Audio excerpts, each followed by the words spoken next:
Hola, hola amigos, ¿qué tal? Bienvenidos nuevamente al comentario de la Parashá semanal que estamos haciendo ya hace muchísimo tiempo.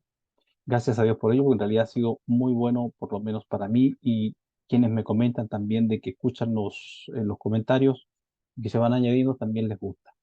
Así que eso está bien. No es una cosa que nos guste así por gustarnos, sino que creo que es algo que nos gusta por una cosa que nos ayuda a crecer, a expandir conciencia.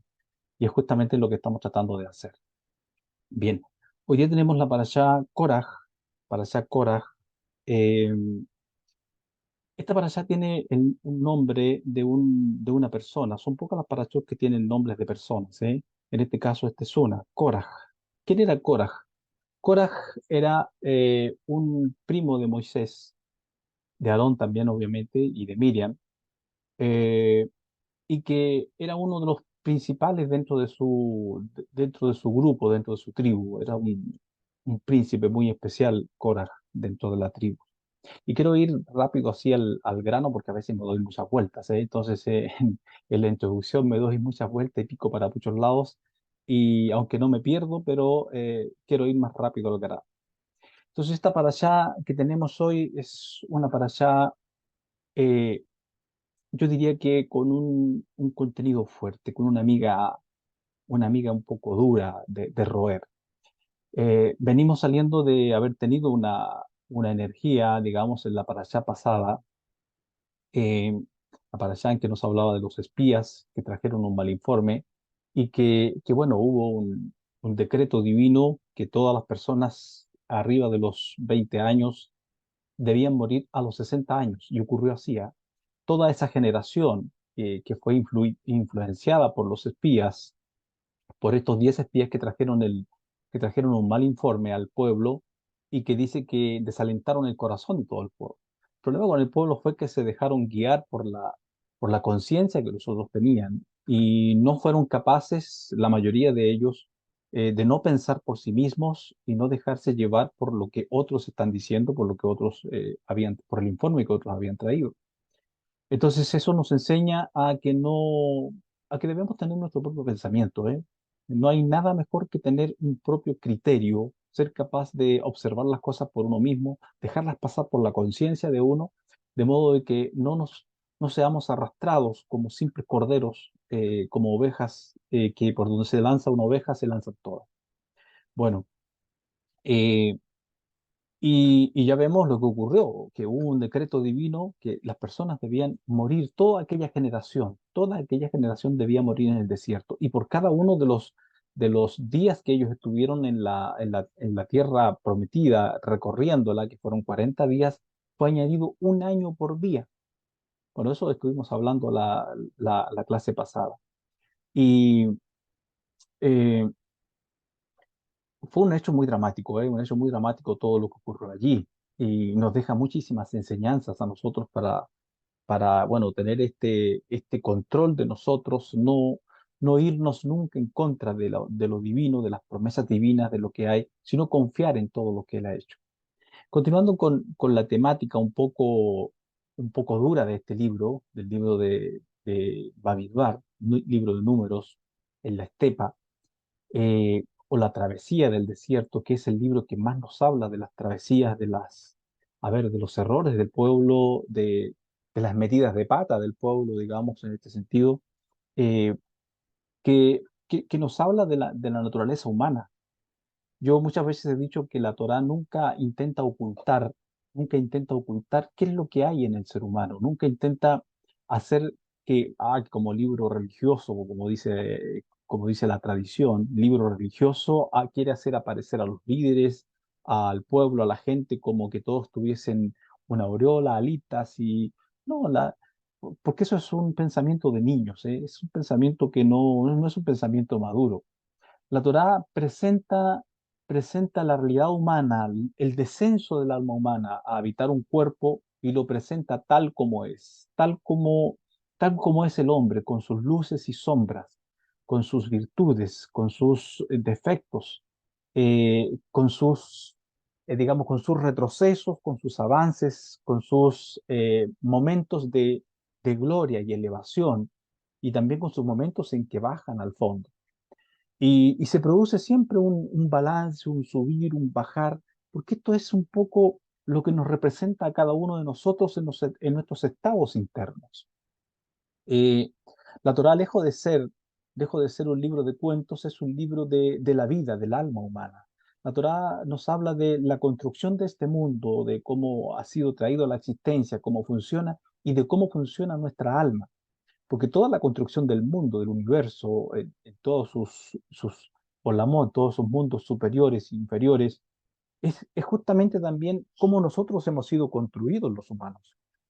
Por lo tanto, nosotros somos como está escrito en los libros, está escrito en la misma Torá, somos un pequeño símil de todo lo que es el universo.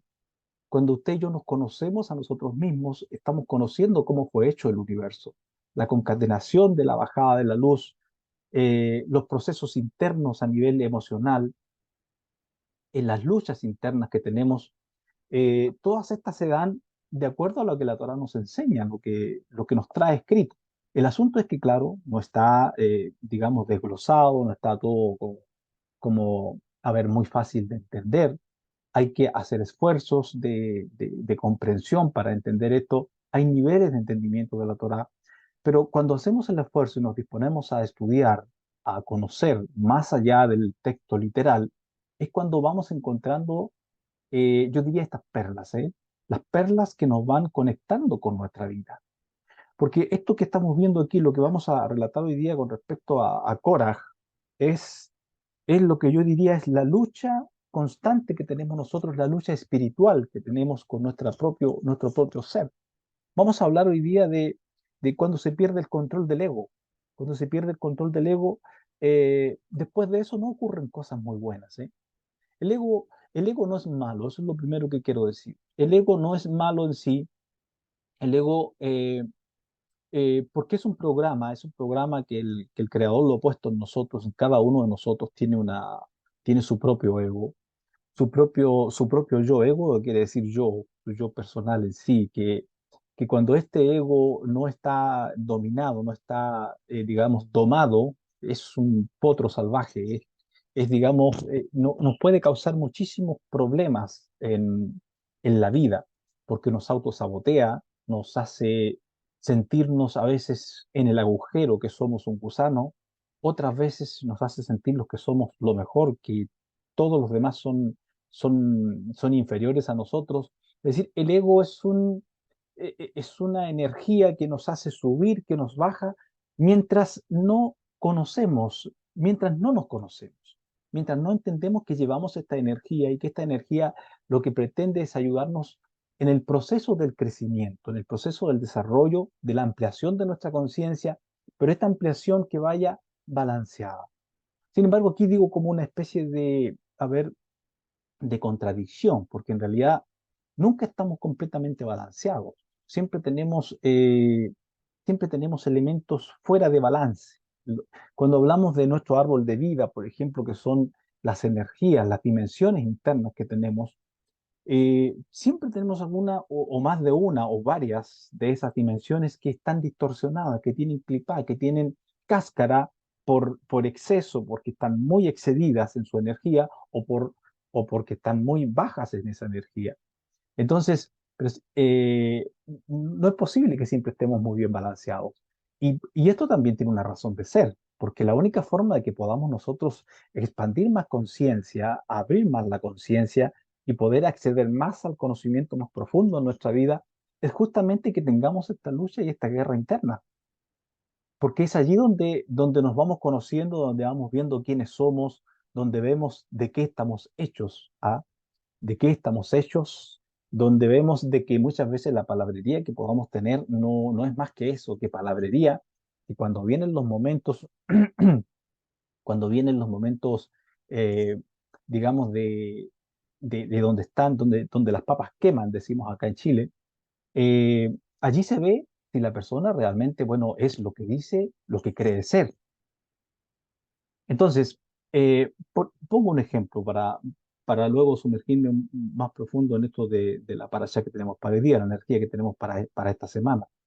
El rey David lo vemos escribiendo salmos y lo vemos sus salmos son maravillosos, ¿eh? Los salmos de David tienen un contenido humano eh, en el sentido más puro de la palabra.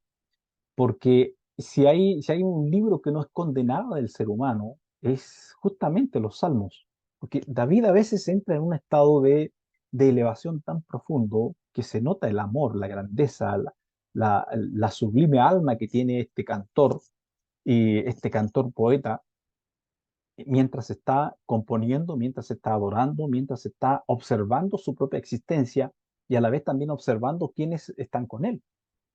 Pero en otros momentos irrumpe en momentos que se mueran todos, que se mueran todos los que me rodean, que se los trague la tierra, que no sé qué, que no sé cuánto. Entonces uno dice, ¿qué pasa allí? ¿Qué pasa? Pues es la humanidad de una persona que nos está representando a todos nosotros, porque la pregunta es, yo sé que puede que alguno haya, ¿no? Haya, aunque está escrito en el mismo Tanakh que no hay persona justa y perfecta que no cometa ninguna falta, ningún error. No, no existe, ni el sabio más grande, todos cometemos errores de una u otra forma. Eh, entonces, David tenía esa capacidad, por un lado, de elevarse al mundo superior, de elevarse al mundo superior a través del canto, de la poesía. Y ya sabemos también los que nos gusta escuchar el canto, que nos gusta escuchar una música, cómo eso nos eleva, ¿eh? Yo no sé si ustedes han experimentado de estudiar escuchando alguna música, y en esto no hay ninguna regla de qué música o qué melodía usted quiera escuchar mientras usted estudia. Pues lo que a usted le guste. Lo que a usted le guste, lo que a usted le guste en sí, claro, obviamente que sea algo que no esté diciendo disparates y cosas raras, mientras si tú estás estudiando textos sagrados o lo que esté estudiando, porque en realidad eso no ese tipo de disparates y cosas no van por nuestra vida. Pero la música tiene una capacidad, una energía de elevarnos y ayudarnos a sacar lo mejor de nosotros. Eh, David era de esos, David era de los que entraban en esos estados sublimes, pero a la vez también, como la vida no le sonreía en muchas cosas, fue perseguido, angustiado. En un momento él se tuvo que hacer el loco, literalmente se tuvo que hacer el loco para poder salvar su vida entre los filisteos. Bueno, eh, y claro, en otros momentos su vida está muy deprimida, muy angustiosa, y pelea consigo mismo, ¿eh? Pelea consigo mismo, pelea con todos y bueno, y destruye a estos y destruye a estos otros y que no se levanten estos y estos tampoco.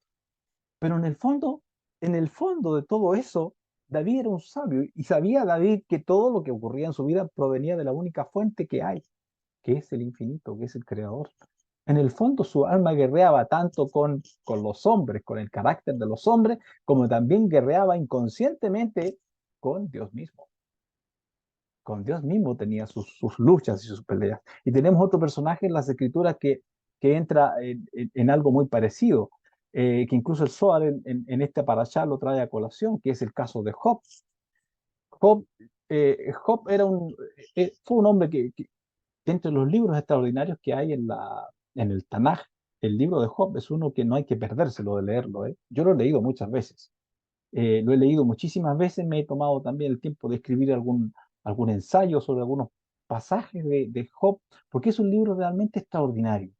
Como un hombre es golpeado por la vida y todo detrás de él en un mundo escondido, en un mundo escondido a su ojo, a su vivencia personal, en en que el creador, que es lo que tiene una conversación con el Satán, otro personaje más que se equipara un poco con lo que es el ego. Hay diferencias, hay quienes dicen que es el mismo, pero hay algunas diferencias. Eh, y entonces, ¿qué pasa? Que el creador habla con el Satán y le dice, no has visto a mi sirviente Job, que no hay otro como él, ¿ah? Justo, que, que tiene temor de mí, etcétera, etcétera. ¿Qué es lo que le dice el Satán? Le dice, claro, le dice, ¿cómo no te va a temer? ¿Cómo no te va a adorar? Si lo tienes cercado y mira todo el bien que has dado, todo el fruto de bien que has dado al trabajo de sus manos, pero quítale las cosas que tiene. Bla, bla, bla. Y empieza toda una peripecia de pérdida en la vida de Job. Y Job entra en unos estados también en que una sublimidad de su vida, pero, pero extraordinaria, que no atribuía despropósito ni culpa al Creador, porque él decía, desnudo salí del vientre de mi madre, desnudo volveré a la tierra luego. Entonces, un hombre que mostraba al mismo Creador así en su propio rostro, al Creador, mira, ¿sabes qué? Soy capaz de mantener mi integridad a pesar de lo que me estás haciendo. A pesar de lo que me estás haciendo. ¿Por qué? Porque no veo por qué habría de venirme esto. Es decir, cuál es la causa y el efecto que estoy viviendo en esto yo aquí contigo, de que me traes que me traes todo esto sobre mí. Entonces, ¿dónde está la causa? ¿Cuál es lo que yo he causado que me vengan estos efectos? Bueno, Job pelea y alega, ¿dónde está tu silla? Y a mí me impresiona eso cuando Job dice, ¿dónde está tu silla? ¿Dónde está el lugar que te sientas? Yo quiero ir a hablar contigo y tú tendrías que escuchar para que me digas qué pasa. Ah, bueno, ¿qué integridad tenía este hombre?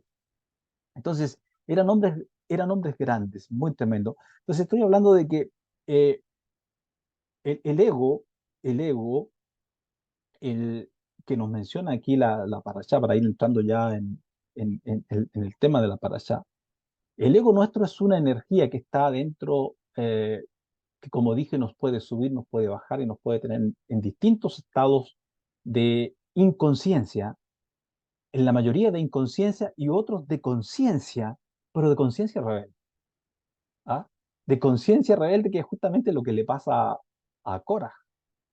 Porque Korah es un tipo de los levitas, de la tribu que había sido elegida para servir en el tabernáculo, en el templo. Eh, y claro, ese era un tremendo privilegio, que tuvieran a cargo de ellos el servicio del tabernáculo, que ya estaba hecho, de desarmarlo cuando tenían que moverse de un lado a otro, de cargar los utensilios, cargar las cortinas, cargar todo lo que estaba allí. Era todo un trabajo de ellos. Y no era un trabajo que les tuviera, a ver, que les causara demasiado agobio físico. Ellos tenían una cantidad de años para trabajar en eso, porque ocurrían allí cosas sobrenaturales. Levita viene en cierto punto del levitar, y está relacionado con el tema de que ellos cuando cargaban, cuando iban de viaje con algunas cosas, llevaban cosas pesadas en sus hombros, ellos, hay algunos midrashim que dicen que ellos flotaban literalmente, es decir, en el fondo no eran ellos los que llevaban el peso de los utensilios, sino los utensilios los llevaban a ellos. O sea, que iban como ahí, como flotando, como estos trenes modernos que hay, que flotan sobre rieles por magnetismo. Entonces, ellos tenían ese trabajo. Sin embargo, Korah cometió un error. Y lo voy a leer en el Zohar. En el Zohar dice, el versículo 4 dice lo siguiente. Eh, Korah tomó un mal consejo para sí. Tomó un mal consejo. ¿Pero por qué tomó ese mal consejo? Ahí está la pregunta. ¿Por qué Korah tomó un mal consejo para sí? ¿De quién lo tomó? Vemos en el texto de la Torá, los que lo han leído ya, yo me imagino que lo han leído, los que siguen las escrituras, eh, vemos que él tenía varios amigos que eran de otras tribus también. Porque siempre cuando alguien se levanta con alguna idea revolucionaria, con alguna idea, digamos, que tenga relación con contradecir al que está legislando, al que está, digamos, al que es el líder en el momento, que sabemos que Moshe era el líder, junto a su hermano Aarón y su hermana Miriam. eh, Cuando alguien se levanta en contra de los líderes, yo no sé por qué es tan fácil. La verdad es que no. Bueno, creo que lo entiendo un poco, pero no sé si lo entiendo tan profundo. Pero ¿por qué es tan fácil que una persona que se levante en contra de los líderes, quien sea, encuentra rápidamente resonancia en otros que se van uniendo? Esto lo he observado muy claramente en este último tiempo, por ejemplo, porque están surgiendo muchos grupos que están hablando en contra, que ya lo he dicho en otras oportunidades, en contra de la Torá, de la Biblia entera, en contra de los personajes de la Biblia, de todos los niveles, ¿eh? Los, por ejemplo, los que son mencionados en la Torá, de las religiones que son las religiones como más establecidas, me refiero al judaísmo, el islam, cristianismo. Entonces, ¿cómo se van levantando grupos en contra de los libros, de los textos sagrados de cada uno de estos grupos que en el fondo vienen siendo muy similares y muy parecidos, porque, porque son, llamémosle así, religiones hermanas? eh, Tan fácil que otros aparecen. Entonces, me he fijado en el YouTube, por ejemplo, donde hay varios grupos, donde aparece una persona que aparentemente es el maestro de ese grupo, donde empieza a hablar y a decir, la Biblia está llena de errores. Y empieza, boom, boom, boom, a mostrar un montón de cosas. Este personaje aquí, este personaje no existió, no hay evidencia de aquí, bla, bla, bla, bla. Y cómo empiezan a brotar y a brotar gente, y a brotar gente, y a decir, sí, es verdad, es verdad. Y empiezan todos a decir, amén, sí, correcto, muy bien, es así. Lo mismo ocurre a nivel de los gobiernos, a nivel de todo tipo de grupos, que cuando alguien se convierte en disidente, ¡pum!, aparecen también los que estaban ahí. ¿Por qué pasa eso? Porque empieza a juntarse energía con energía. Hay un, Hay un dicho que yo lo encuentro muy simpático, que es a ver, es algo proverbial, digamos, cultural, folclórico, que se lo he escuchado a los venezolanos, que dice, burros del mismo pelaje se buscan para rascarse. Y fíjense ustedes que tiene mucho sentido, ¿eh? Tiene mucho sentido.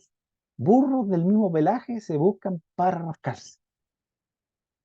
Y fíjese usted, yo esto lo he observado en los trabajos que cuando trabajaba fuera de mi casa. eh, claro, siempre ocurría que los que iban por el mismo camino, que les gustaban las mismas cosas, se juntaban, y se hacían muy bien amigos, y uno también buscaba a quién, buscaba a alguien parecido a uno. Es decir, buscaba otro burro como uno también, en ese sentido, con un pelaje parecido al de uno. Pero bueno, creo que la idea se entiende, ¿no? La metáfora. Y, y creo que eso es lo que pasa aquí con Cora. Cora estaba teniendo algo estaba surgiendo, su ego estaba allí siendo pasado a llevar, porque Cora tenía un pensamiento de él que él era muy espléndido, que él era, a ver, él podría hacer perfectamente lo que hacía Moshe.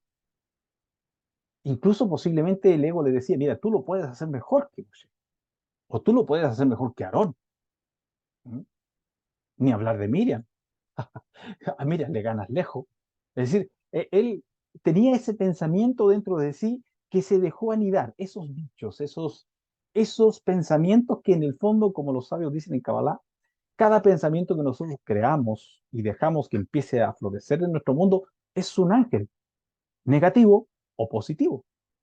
Y por lo tanto es una energía que le hemos dado vida.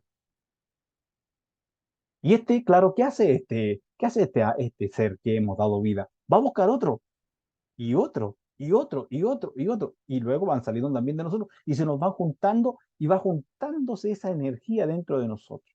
Luego que eso pasó o inició con una pequeña vibración, un pequeño pensamiento, no, si yo podría ser el sumo sacerdote, creo que yo lo haría muy bien, yo podría hacer eso, Aarón. Aarón es muy calmado, no sé, Aarón no sé, es un poquito bobo a veces, Aarón. Este viejito creo que ya está muy viejito para este trabajo. Bueno, y él se veía ahí maravillosamente y perfectamente. Entonces, eso era como la vibración inicial. Luego empezó la energía. Empezó él a crear eso más fuerte. Y al crear la energía, empezaron a acercarse los otros. ¿Por qué? Porque él le comentó a alguien. A alguien comentó aquello que su ego le estaba hablando en su ser. Y cuando ya lo comenta uno, actuó como el necio que dice los proverbios, que se sube, no recuerdo si está escrito en los proverbios o en Cogelet, pero uno de los libros de Salomón, que dice eh, el necio, el que es necio de boca, el que es hablador, ¿ah? El que usa la shonará, es decir, la boca malvada, el chismoso, ¿qué es lo que hace? Dice que toma el saco con plumas, refiriéndose en forma metafórica a lo que escuchó, al chisme que escuchó, se sube arriba de la casa y ¿qué hace? Suelta todas las plumas. Y luego dice, ¿cuándo las va a recoger? Porque las plumas son livianas, ¿no? El viento las lleva para allá, para acá. ¿Y cuándo va a recoger todas las plumas que soltó del saco? Entonces empieza, él le cuenta a uno, después el otro sabe, el otro también, y aquí y allá, y empezaron a juntarse, a juntarse. Empieza a juntarse la energía, es decir, como que empieza esa fuerza magnética a juntarlos. Finalmente se llegó a un grupo de 200 y tantas personas, 250 personas que estaban con él. Y llega el momento en que, claro, aquí, ¿qué hicieron aquellos? Porque ahí aparecen los infladores de ego, ¿no? Porque cuando alguien tiene esa energía, aquí está lo que hemos dicho alguna vez, que por el camino que vamos somos encaminados. Por el camino que vamos somos encaminados. Creo que lo dijo, tengo la duda, no he podido encontrar con exactitud quién lo dijo, si lo dijo Luxato o si lo dijo o si está escrito en el Pirkei Avot, esto que acabo de decir. Bueno, ya lo voy a encontrar. Eh, entonces, ¿qué pasa? Que por el camino que va es encaminado y por ahí la vida, la energía divina, porque él está dando, digamos, el tinte, el color de su conciencia está dando para eso, entonces está saliendo esa distorsión de la energía divina por su ser. Y eso lo está afectando, lo está envolviendo su ser, todo su ser. Al punto que, al punto que ya los que lo acompañan, bueno, lo ven como líder, lo ven como, sí, tienes razón, porque ¿qué eran los reclamos de cuando van ya a hablar con Moshe? Le dicen, mira, no solamente por ti ha hablado Dios, o no solamente a ti te ha escogido el Creador, a nosotros también nos ha escogido, y nosotros somos levitas, y no solamente ha escogido a tu hermano Aarón, nosotros también somos elegidos. Y Moshe en un momento determinado como que titubea de eso, pero luego se reafirma en su conciencia y bueno, defiende su postura en sí. Pero Moshe era un hombre humilde, ya sabemos eso. Poderosísimo en palabra, en acción y palabra, y el Eterno estaba con él, pero era un hombre humilde. No buscaba, digamos, la defensa propia en sí, no la tomaba en sus manos digamos, no sé, él podía perfectamente haber hecho alguna cosa y haber destruido a Coras y a los que le seguían rápidamente, pero él no hizo eso, nada de esas cosas. Al contrario, sabemos que muchas veces no trató, sino que lo hizo Moshe de librar al pueblo de matanzas. Cuando se encendía la ira del Malaj que iba con ellos guiándolos eh, a causa de los pecados que cometían, eh, Moshe y Aarón en el centro de ahí donde estaba el Malaj, el ángel causando muerte, ellos en el centro de ahí porque sabían que el ángel no los tocaría a ellos, para librar al pueblo. Entonces Moshe es por eso que él era apodado en el Zohar, es considerado como el pastor fiel, como el pastor fiel. ¿Fiel a quién? ¿A quién es fiel el pastor? A sus ovejas. El pastor es fiel a sus ovejas. Es decir, el pastor fiel da la vida por sus ovejas si es necesario. Fue lo que hizo Moshe y puso su vida muchas veces a disposición del Creador pero que el pueblo permaneciese con vida y el pueblo fuese librado. Y entonces, ¿qué tenemos? Que Korah entra en tal, digamos, estaba montado en tal ego y en tal distorsión de su ser interno, que él quiere cambiar, como dice el Zohar, quiere cambiar la izquierda por la derecha. ¿Ah? Es decir, él, como era de los levitas, está en la columna izquierda del árbol de la vida, pero él no entendía que la columna izquierda también siempre está en la derecha, porque la derecha es la columna de la misericordia, y en el centro tenemos la columna de la unificación, que unifica ambas cosas.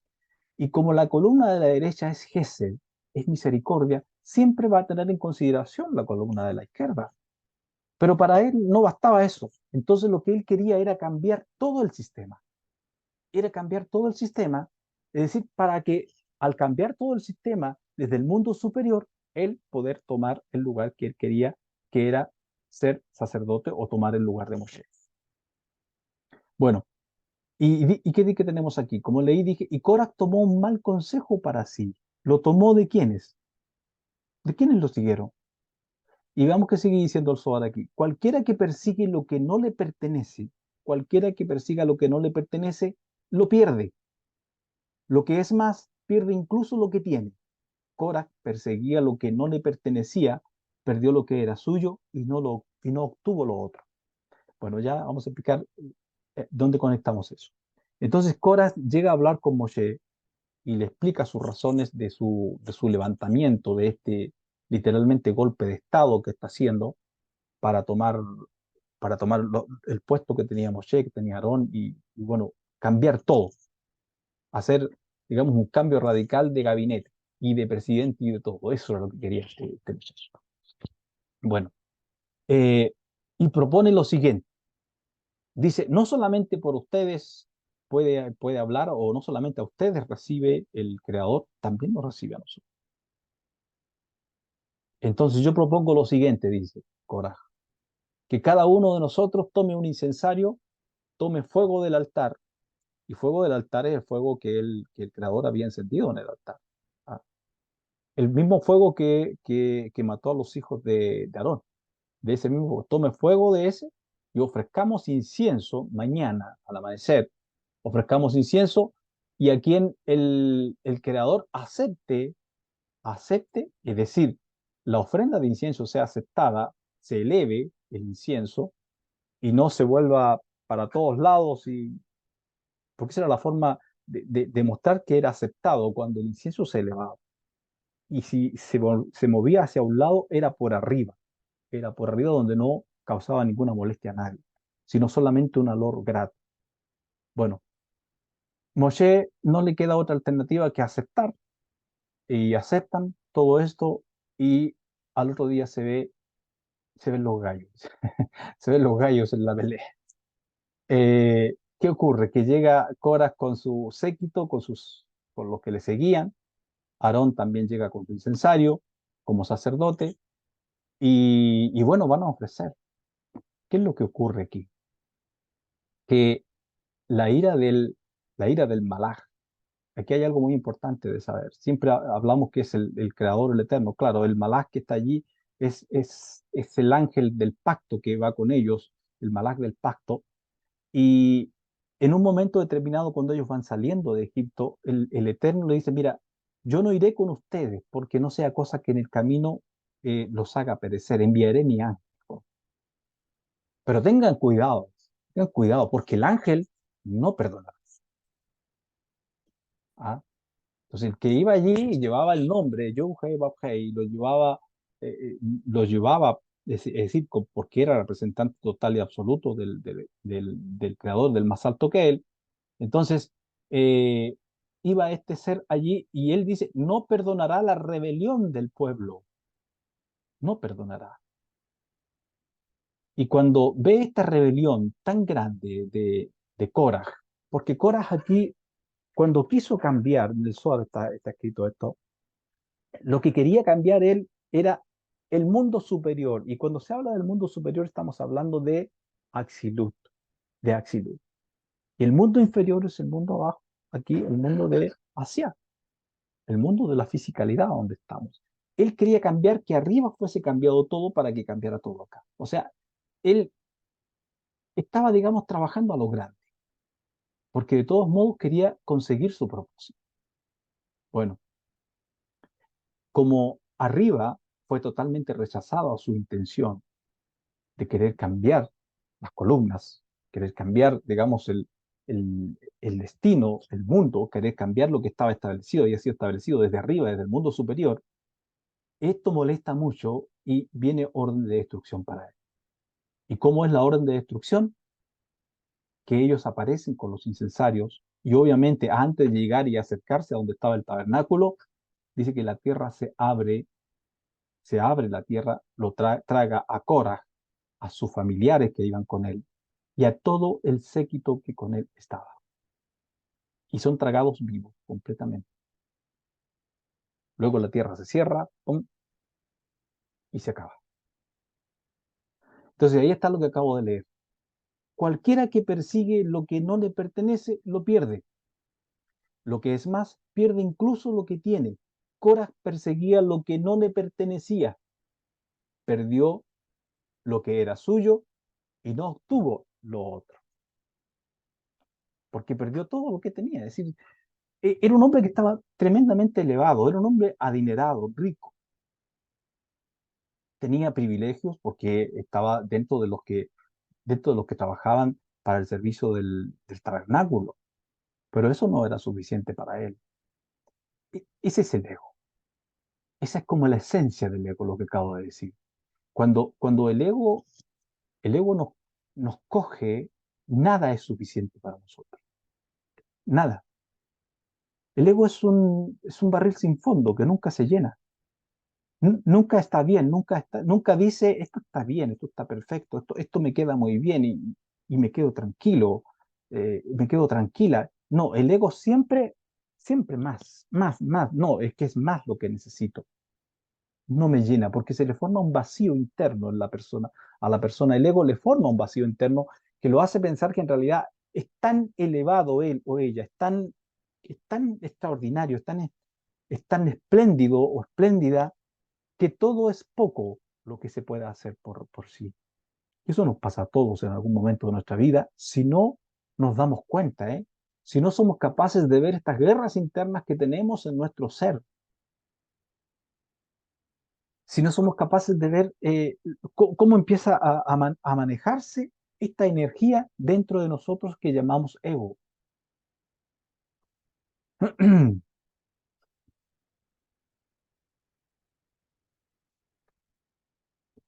Cuando, cuando esto empieza a ocurrir en nosotros, tenemos que encender todas las alarmas de nuestro ser, porque el ego está rondando solapadamente en nosotros y como digo, cuando se pierde el control del ego, cuando se pierde, cuando se nos desboca, porque como dije, el ego, en la metáfora que puse, el ego es como un caballo salvaje brioso, con una energía pero enorme, que no baja su energía. Cuando está en esa condición y se nos desboca, corre, corre, corre, corre para allá, para acá, para allá, etcétera, etcétera. Nuestro trabajo es no querer deshacernos del ego, porque no es posible deshacerse del ego. Es una, es una idea infructuosa que no tiene fruto. No es posible deshacerse del ego, porque el ego es parte de nuestro ser, es parte de la base de nuestra conformación interna, viene dentro de nuestro ser. Se amalgama el ego y trabaja con nuestros nefes, con nuestros instintos, con nuestra parte animal, es decir, con nuestra bestia, con la bestia que está el cuerpo, en los instintos, y con las emociones que son las energías. Entonces distorsiona las emociones, parte por, parte, parte por la parte mental, ¿ah? Por la parte mental, por todo ese ruido mental que empezamos a sentir con determinada situación, en determinadas cosas que nos pasan en la vida, familiares, se nos mete algo, por ejemplo, con un hermano, con una hermana, con un amigo, la pareja, con el esposo, con la esposa, con un hijo, con mamá, con papá, algo se mete y empieza eso a crecer, y lo que empieza a crecer, pareciera que es, ¿no? El ego en sí, pero el ego está haciendo crecer nuestro estado de conciencia caído, que está, que está cayendo, que va en ese momento en picada, va en picada. Y entre más el ego nos aviva y nos sopla, digamos, la llama más crece y más en picada vamos, y más podemos bajar, y más fuerte es el golpe que nos damos. Entonces, cuando empiezan los pensamientos de división, ¿ah? Porque esa es una de las estrategias del ego, es dividir. Es lo mismo que, en ese sentido, es lo mismo que el Satán. El trabajo del Satán es dividir.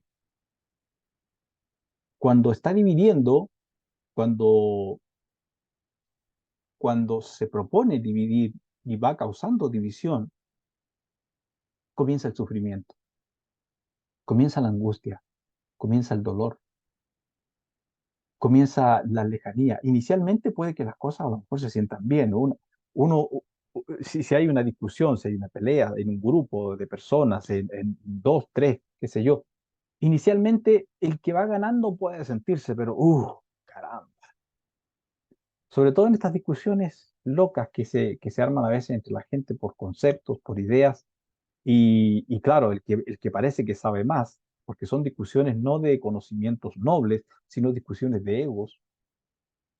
Yo recuerdo que hace unos 20 años, un poco más como 25, como 30 años ya en realidad, yo trabajaba en un lugar en que pasaba todos los días por el centro de la ciudad. Entonces, en el centro de la ciudad, como en todas las ciudades, hay como paseos especiales, está la plaza, que sí, está la plaza. Y en ese lugar era común que se juntaran eh, grupos de personas a hablar sobre la Biblia. La mayoría eran cristianos evangélicos, ¿eh? Entonces partían dos y luego se juntaban otros y otros y comenzaban unas discusiones, pero impresionantes, ¿eh? No se peleaban a puñetes, por suerte, ¿eh? Por suerte no llegaban a los puños, pero algunas discusiones acaloradas y con Biblia en mano y esto aquí y esto allá y bla, bla, bla, bla, bla. Una exposición de ego, pero impresionante, impresionante. Yo en esa época era muy joven y era muy brioso también en eso, que también me podía enfrascar en una discusión, pero felizmente, y debo agradecer ahora al creador, debo agradecerlo, pero mucho, mucho, que nunca me metí en esa discusión. Gracias al Eterno que nunca hice de meterme en una discusión. Porque en realidad era una discusión que no tenía sentido, porque yo veía que terminaban la discusión, porque alguna vez me quedé a escuchar. Terminaban la discusión y nadie ganaba nada. O sea, ¿qué es lo que había? Simplemente ego. Ego, demostrar que uno sabía más, que conocía más de la Biblia, que sabía más textos, más aquí, más allá, bla, bla, bla, bla, bla. ¿Cuál era la ganancia? ¿Qué ganancia es esa? ¿Qué gana la gente que oye eso? Acercan, digamos, a tener una relación con el creador, con ese estilo de vida. No, alejan a la gente, porque dice la gente, si voy a ser una persona que va a andar peleando por este tipo de cosas, pues ¿para qué me sirve esto? Pero el ego tiene ese tipo de cosas que a todos nosotros nos puede tomar en algún momento y que nos puede complicar muchísimo que nos puede complicar muchísimo la vida. ¿Dónde nace el ego? A ver, tengo que ir a tomar, puse algunas notas aquí. ¿Dónde nace el ego? En la inconformidad, por sentirse que se es superior al otro. Eso es lo que pasó con Korah. Él se sintió superior a su primo Moshe y a su primo Aarón. Yo soy superior a ellos, yo soy mejor que ellos. Es evidente. Pero mírenme, obsérvenme, qué estampa tengo, pero miren qué pinta tengo. Todas esas cosas pasaban por la mente y vaya a saber uno qué cosas más. Yo digo, estoy teorizando, ¿no? Cosas, porque estoy parafraseando la historia en este sentido, de lo que estaba ocurriendo dentro de la conciencia de, de Korah. Bueno, finalmente, ¿qué ocurre? Los elegidos, era obvio, quiénes eran, Moshe, y Aarón y Miriam. Y como siempre, ellos buscaron la forma de tratar de parar esto. Veamos qué dice el texto bíblico. Capítulo 16, versículos 20, justamente en la línea número 3. El Eterno habló a Moshe y a Aarón diciendo, sepárate de esta comunidad. Fíjense lo que dice, sepárate de esta comunidad, pues en un instante los destruiré. O sea, aquí vamos otra vez, aquí, ¿qué dirían y qué dicen los detractores del texto bíblico, ¿no? Miren, aquí le está saliendo la ira al Dios de la Biblia. Pero ¿qué saben ellos? ¿A dónde llega la conciencia de una persona? ¿A dónde llega el estado de rebeldía de una persona en el mundo superior, de esa alma? ¿Por qué aquí tenemos tribunales tribunales para condenar y juzgar al delincuente. Y llega el momento que se le mete a la cárcel. Y algunos países tienen pena de muerte y otros países tienen pena perpetua. ¿Qué hace que un país, que un juez, que una corte condene a una persona a pena perpetua o a muerte, a ser fusilado o la inyección o lo que sea? ¿Qué hace? Ah, qué mala la gente, ¿no? Qué malo el pueblo, qué mala esa nación. Pero ¿qué es lo que hace que se juzgue a una persona y se condene de esa forma? Los actos que hizo. Es decir, causa y efecto ocurrió allí. La pregunta es esto, por qué no se ve eso, esto que ocurre aquí en las escrituras, no se ve eso también de esa forma? No sabemos nosotros hasta qué punto transgredió Korah con su grupo en el mundo superior de lo que puede ser soportado y según las leyes universales de lo que, de cuando las cosas tienen que terminar. Aquí se da, tiene que terminar. ¿Ah? He hablado solamente del punto de vista, mayormente del punto de vista del Payat, es decir, del texto escrito, porque creo que aquí hay mucha enseñanza a simple vista en esta parasha, que no tenemos que escarbar ni ponerlos muy complicados ni muy profundos para entender que nos está hablando de nosotros, de nuestros estados internos, de cómo nos pueden autosabotear y hacernos caer en un agujero muy profundo. Veamos otro poquito. Sepárate de esta comunidad, pues en un instante los destruiré. Pero ellos, ¿quiénes? Ellos, Moshe y Aarón, cayeron sobre sus rostros y rogaron. Y fíjense cómo ruegan, dice. Él. Y aquí fijémonos en esta Torá, traduce muy bien aquí este pasaje. Dice él, y luego dice, Elohim de los espíritus de todo ser viviente. La palabra él aquí tiene un significado muy importante en el punto que está puesta acá. Porque él es el padre, él, o sea, cuando hablamos de Aleph Lamed, Aleph Lamed, estamos hablando de el padre de de todos los dioses, por así llamarlo, de todos los potentados, de todos los seres que gobiernan parte del mundo. Él, pone coma, Elohim de los espíritus, o Elohim de todos los espíritus, de todo ser viviente. Si un solo hombre, dice Moshe, peca, ¿cómo es que te enojas contra toda la comunidad? ¿Qué está haciendo Moshe aquí intercediendo? El pastor fiel, ¿no? Luego dice, entonces, después que escucha esto, fíjense ustedes cómo este ser divino que está aquí escuchaba la voz de este hombre, Moshe. Es decir, era como, porque hay personas que no pueden dejar de escuchar la voz de alguien. Es tan especial la voz de una persona para otra persona que aunque esa persona esté muy ofuscada, esté molesto, esté, no sé, en un estado un poco oído de conciencia, pero si habla a esa persona a quien tiene cariño, respeto, lo que sea, la persona, "Oh, caramba, alguien está hablando aquí. ¿Quién? Una persona especial para mí. Es exactamente lo que está ocurriendo aquí. Es exactamente lo que está ocurriendo aquí. Moshe está hablando, el pastor fiel, el hombre puesto a cargo aquí. ¿Por quién? Por el Creador. El hombre puesto a cargo aquí para recibir la Torá, para recibir la instrucción, para recibir el conocimiento de cómo funciona este mundo en el sistema de causa y efecto. El que le es confiado estos secretos y el que le es confiado la vida de un pueblo, la vida de un pueblo y la vida de un pueblo con una conciencia muy elevada, muy elevada. El asunto es que este pueblo se ha ido depurando a través del tiempo, porque Israel no es lo que nosotros vemos así físicamente. No todo el que es un israelita de verdad. No todo lo es. Muchos que no son realmente. De hecho, escuché un día al maestro Albert Goslan, y sabemos que él es un cabalista serio, decir que hablando con respecto a la multitud mezclada, los seres rap, Es decir, ¿quiénes son los Erer-Rap? Todos aquellos que no eran del pueblo hebreo, sino eran egipcios y de otras naciones, quisieron salir con los israelitas cuando ellos salieron a la libertad de Egipto. Y la mayoría de estos que salieron eran brujos, ¿ah? Eran brujos, eran adivinos, eran tipos que querían conocer artes. Y cuando vieron que Moshe tenía un conocimiento y una magia, que esas cosas se hablaban de esa forma en esa época, y una magia mucho más poderosa que la que ellos conocían, ellos dijeron, nos vamos con este para aprender.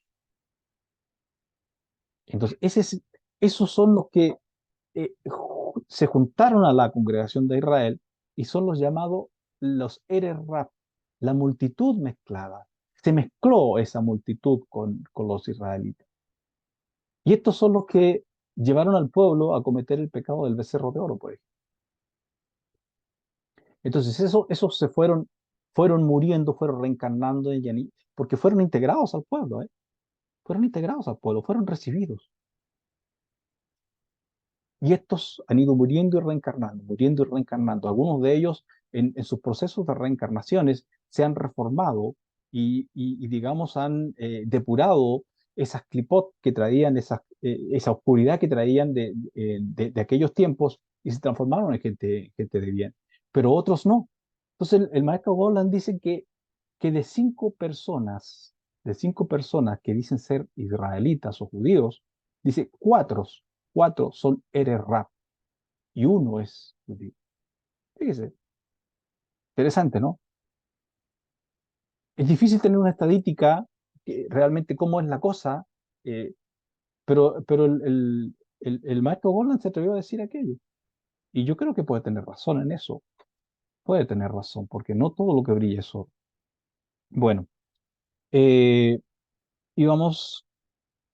Entonces Gayón le habló a Moshe diciendo, transmítele a toda la congregación, diles, apártense de alrededor de las moradas de Corax, Datán y Abirán. Estos eran los otros líderes de otras, de las tribus que estaban allí y que también estaban junto a Coraj. Moshe se levantó y se dirigió a Datán y a Abirán, y tras él fueron los ancianos de Israel. Y le dijo a la comunidad, apártense de las tiendas de estos hombres perversos. No toquen nada que sea de ellos para, para evitar morir a causa de todas sus transgresiones. Voy a cambiarme de anteojo porque...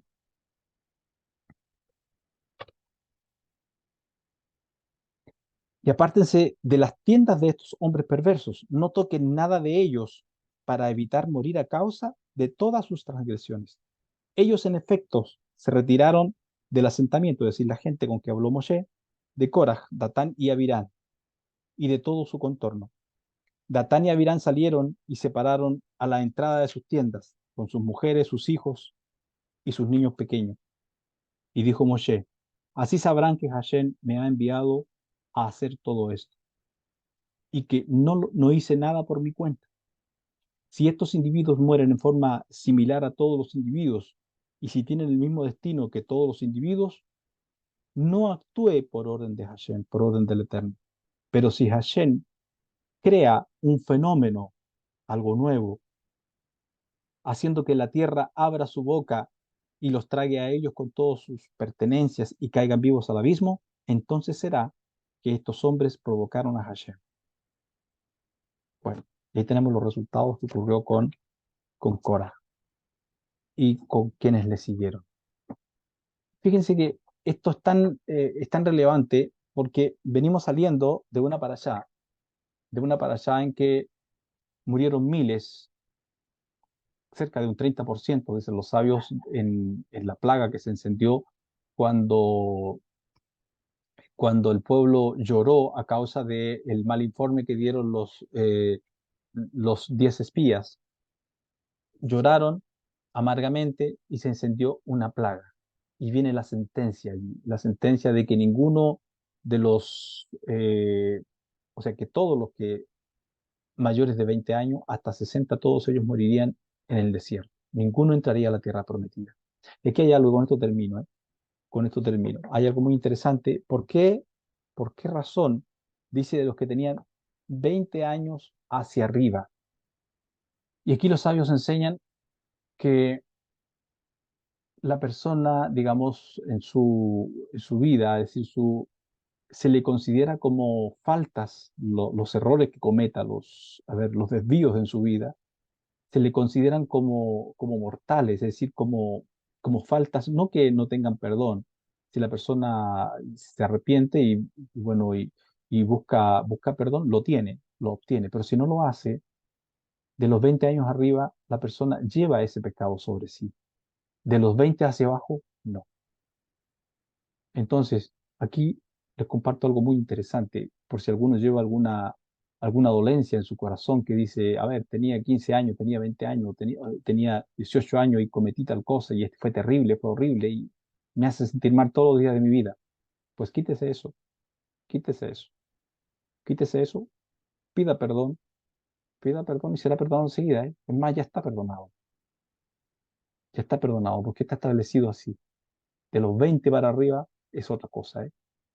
Es otra cosa. Ahí la cosa también hay perdón, absolutamente hay perdón, pero ya es un poco más complejo y hay que tener una conciencia mucho más elevada para alcanzar ese perdón.